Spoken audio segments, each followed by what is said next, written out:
Hello there. I am Crystal Craven, and I am a singer, a songwriter, and a worship leader, and I am passionate about sharing what God inspires. And this is your weekly devotional.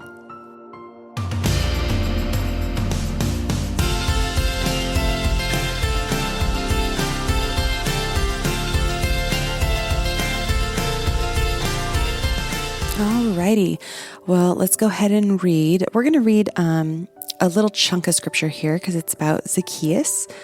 And we're going to be reading in Luke 19, verses 1 through 10. And it says, "He, being Jesus, entered Jericho and was passing through. And behold, there was a man named Zacchaeus. He was a chief tax collector and was rich. And he was seeking to see who Jesus was, but on account of the crowd he could not, because he was small in stature. So he ran on ahead and climbed up into a sycamore tree to see him. For he was about to pass that way. And when Jesus came to the place, he looked up and said to him, 'Zacchaeus, hurry and come down, for I must stay at your house today.' So he hurried and came down and received him joyfully. And when they saw it, they all grumbled, 'He is gone to be the guest of a man who is a sinner.' And Zacchaeus stood and said to the crowd, 'Behold, Lord, the half of my goods I give to the poor. And if I have defrauded anyone of anything, I restore it fourfold.' And Jesus said to him, 'Today salvation has come to this house, since he also is a son of Abraham. For the Son of Man came to seek and to save the lost.'" Do you remember that song? Zacchaeus was a wee little man was he. He climbed up in a sycamore tree to see what he could see. Okay, if you grew up in the church, you know exactly the song I'm talking about, right? You grew up singing the Zacchaeus song in Sunday school. And most of the time, we focus on Zacchaeus in this section of scripture. But today, we're actually going to focus on the crowd. Now, since Zacchaeus was a tax collector, the crowd did not like him, at all. So Jews in those days considered other Jews who worked for Rome as tax collectors to be traitors.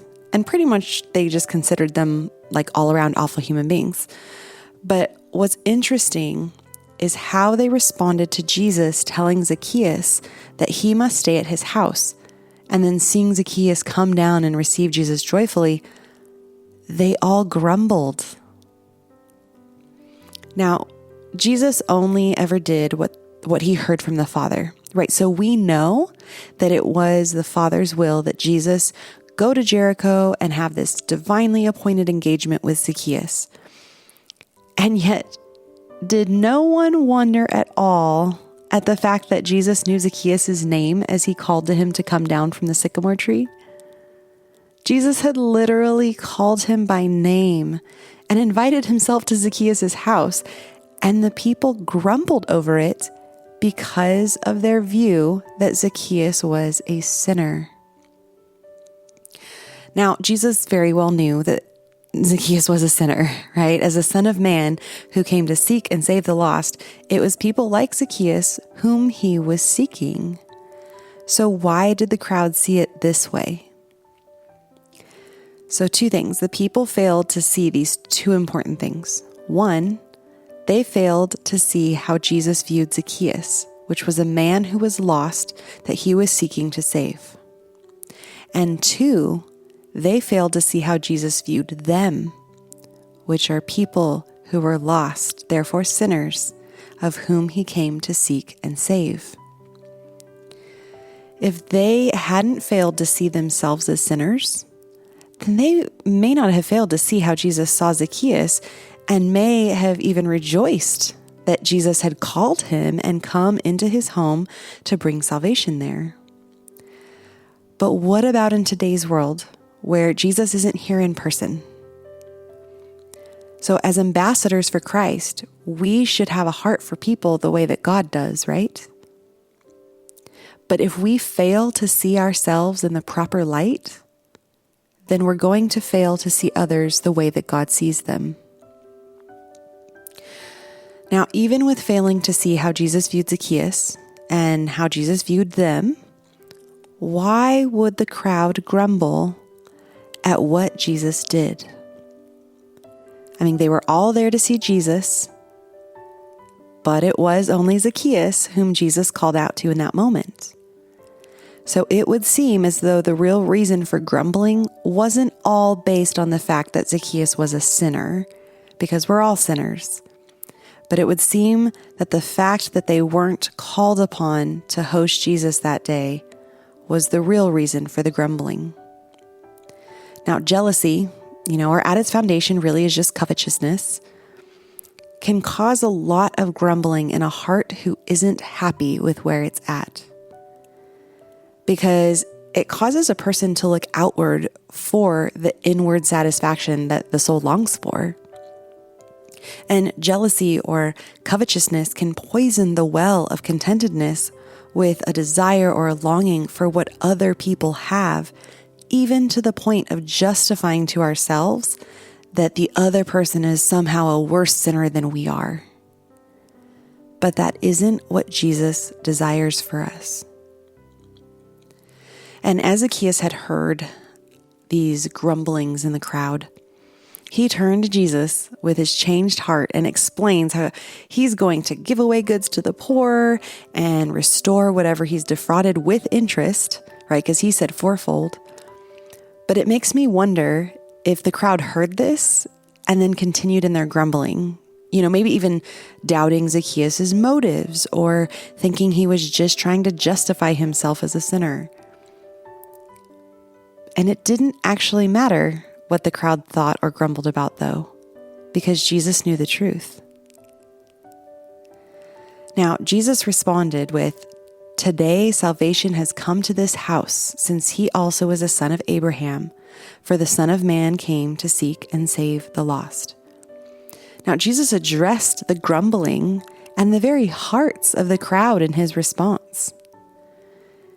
It was up to the individuals in the crowd, though, and how they decided to respond to him.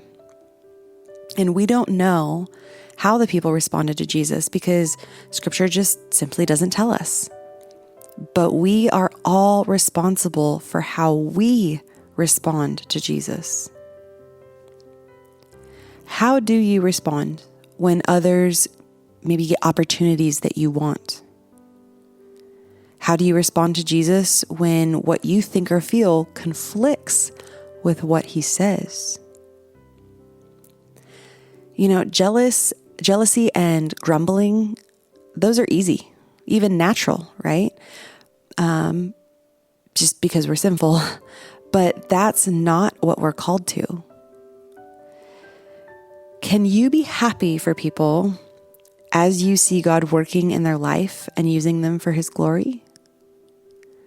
Will you choose to put jealousy aside and grumbling that come up in you to just push past it and look at things from God's perspective? Now, I ask all these questions because, I can't know what's in your heart, but you and God do. Only you too can get down to the nitty-gritty and root out any jealousy and grumbling that arises in you. But if we cling to our perspective of self-justification, that kind of, but they're the sinner outlook, then we'll never move on to the real work of our own sin that Jesus wants to address. I'm going to leave you with these verses from James 4, chapter 4, verses 8 through 10. It says, "Draw near to God, and he will draw near to you. Cleanse your hands, you sinners, and purify your hearts, you double-minded. Be wretched and mourn and weep. Let your laughter be turned to mourning and your joy to gloom. Humble yourselves before the Lord, and he will exalt you."